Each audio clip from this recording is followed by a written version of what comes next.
ব্যঞ্জন বর্ণের মতো স্বরবর্ণেরও কিন্তু উচ্চারণের স্থান অনুযায়ী নামকরণ করা হয়। দেখেন আমরা এগুলো কিন্তু অনেকেই জানি না।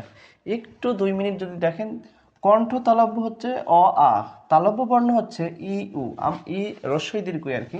আমরা জানি না কণ্ঠ তালব্য মূর্ধন্য দন্ত ওষ্ঠ যেগুলো ব্যঞ্জন বর্ণের উচ্চারণের স্থান অনুযায়ী নামকরণ করা হয়, কিন্তু স্বরবর্ণে কিন্তু একটু ব্যতিক্রম রয়েছে। দেখেন কণ্ঠ বর্ণ হচ্ছে অ আ, তালব্য বর্ণ হচ্ছে ই অর্থাৎ রস্বই দীর্ঘই, আর মূর্ধন্য বর্ণ হচ্ছে রি অর্থাৎ কণ্ঠ তালব্য মূর্ধন্য।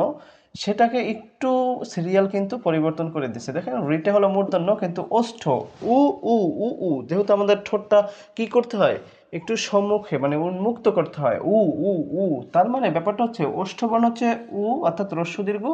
তারপরে কণ্ঠ তালব্য কণ্ঠস্থ, কণ্ঠ তালব্য আর কণ্ঠ আর এই ওষ্ঠ, কণ্ঠ তালব্য কণ্ঠ ওষ্ঠ, এটা মনে রাখলেই হবে। কণ্ঠ তালব্য কণ্ঠস্থ এই দুইটা নিয়ে একটু কনফিউশন অনেক সময় ভুলে যাবেন, কিন্তু অ আ ই ই রি উ উ এগুলো কিন্তু এমনি বোঝা যাচ্ছে। কণ্ঠ তালব্য মূর্ধন্য, মূর্ধন্য হচ্ছে কি একটু সিরিয়ালটা ব্যতিক্রম করবে, অর্থাৎ উ রস্বই দীর্ঘই পরে আমরা জানি কি রস্য দীর্ঘ, সেটা এখানে একটু সিরিয়ালটা ব্রেক করছে। হ্যাঁ, তারপরে দেখেন কণ্ঠ তালব্য এ ওই, কণ্ঠস্থ ও ও। ঠিক আছে, আশা করছি এই সিরিয়ালটা বা এই তালিকাটা যদি আপনি একটু একবার দেখেন বা মনে রাখতে পারেন, এখান থেকে কিন্তু একটা প্রশ্ন প্রায় আসে।